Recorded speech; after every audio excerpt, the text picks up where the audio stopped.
I'm John Patrick from the Augusta Golf Show, talking to Scott Michaux from the Augusta Chronicle as we get set for the U.S. Open at the Olympic Club in San Francisco. You were there. I've played the golf course, but you were there the last time they played the Open there, and there was some controversy with the course setup at the time, right, Scott? There certainly was. They really had an issue, especially with that 18th green, with the green speeds and that pin placement that they put the one day where Payne Stewart putted it up and it came back to his feet. It happened to Tom Lehman. It happened to several guys, and it really kind of put a little bit of a cloud over not only that tournament, but they were having a little bit of a run there of doing that. They had an issue at Southern Hills when they went there with the 18th green. They had obviously issues at Shinnecock when they went there. It was really a bad little run for the USGA of open setups, and I think that's something that they won't make that same mistake now under Mike Davis. Well, I don't think they make that mistake now, Scott, because they don't have a problem taking over a golf course in some shape, form, or fashion. They don't have a problem saying, we're bringing the Open in there, but there are some changes we're going to have to make. I don't think that was the way they did things back then, but it does seem to be the way they do things now. No problems with the 18th hole this year, and Mike has even gone so far as to add a bunker to their golf course. Absolutely. I mean, he just did it last month. That's unheard of, to make a change, an alteration to an Open Championship golf course 2 months before the tournament, and I believe they're going to take the bunker out as soon as it's over. Oh, no, I had not heard that. That is a complete different mindset. Yeah, I mean, they've got a different mindset now at the USGA. They understand they can't have that sort of stuff happen to them again. Now, they did have some issues last year at Congressional with the weather. They can't control that. But I think they're just much more proactive these days in saying these are some of the things we have to do to make sure the golf course is the way we want it to be. I think it's a wonderful venue, and especially when you stay here on the East Coast, there's just something about having that golf tournament on the West Coast, primetime television. I think it's great for the game.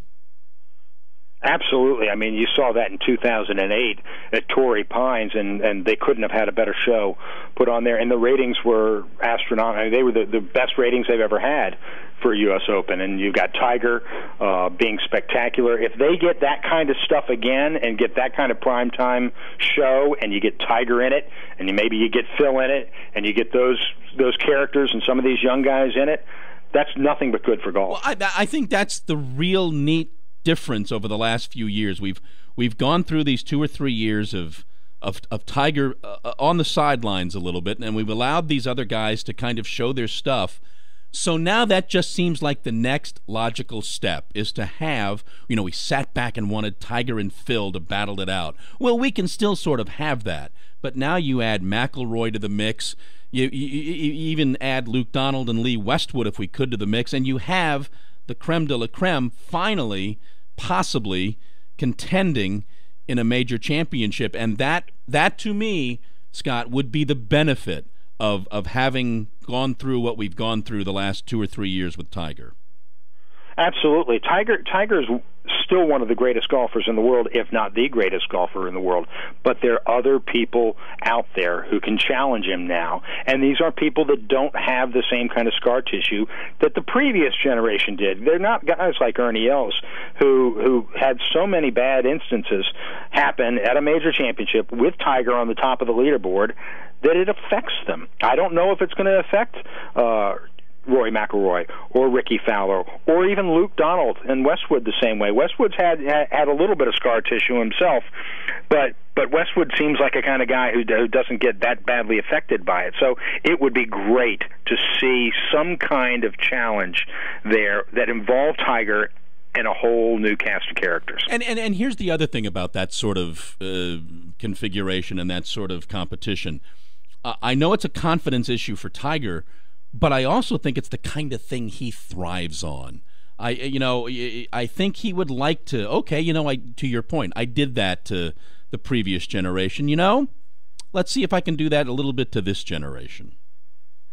Well, maybe he started that last Sunday with Ricky Fowler, because it certainly looked like he got spooked out there at Muirfield Village shooting in 84 while Tiger was scorching the last few holes to rally to win. So who knows? He still has that in him.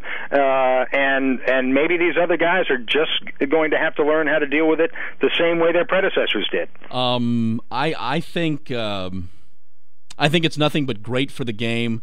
I think it would really be good for the game to, I'm not pulling for Tiger, but it really would be good for the game if Tiger were in the mix come Sunday. That was reflected, to your point, that was reflected at the Memorial when he was in the mix and ends up winning it, and the ratings were huge. I know he has his detractors, but when he's in the hunt, he does move the needle, and he is good for the game. He certainly does, and I'm sure if you talk to Dan Jenkins right now, he'll tell you that Tiger has no chance of winning next week simply because Olympic never gives you that guy. The right guy never wins, Dan says. So you have Jack Fleck over Hogan, and you have Casper over Palmer, you have Lee Jansen over Payne Stewart. So what guy do you think it is who's going to take down Tiger next week? I don't know why I keep turning back to Lee Westwood, but I keep turning back to Lee Westwood. I don't know if I feel like the golf gods owe him one somewhere in the mix, and maybe that might be an Open Championship, but I just can't shake Lee Westwood for some reason. I have the same thing. I've got him picked in my fantasy pool, and I've been saying that for months. I think Lee Westwood may break out and win this one. He was 7th there 14 years ago. So the guy can play the golf course. So he's got a good history, and he's a good U.S. Open player.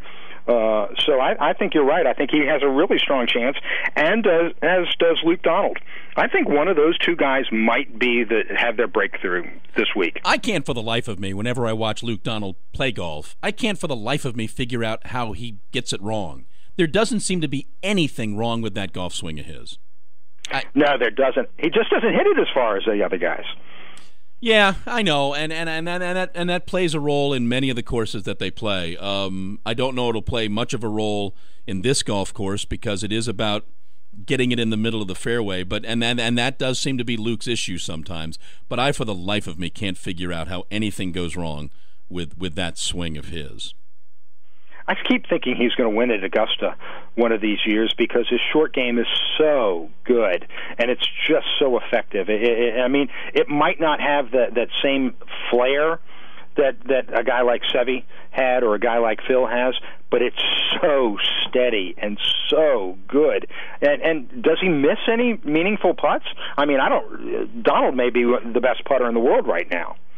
Did we both just go on the record saying Lee Westwood? I just want to make sure I got that straight. I think we did. How many radio shows do you think is going to have that happen? Yeah, that's such a foolish little game to play too.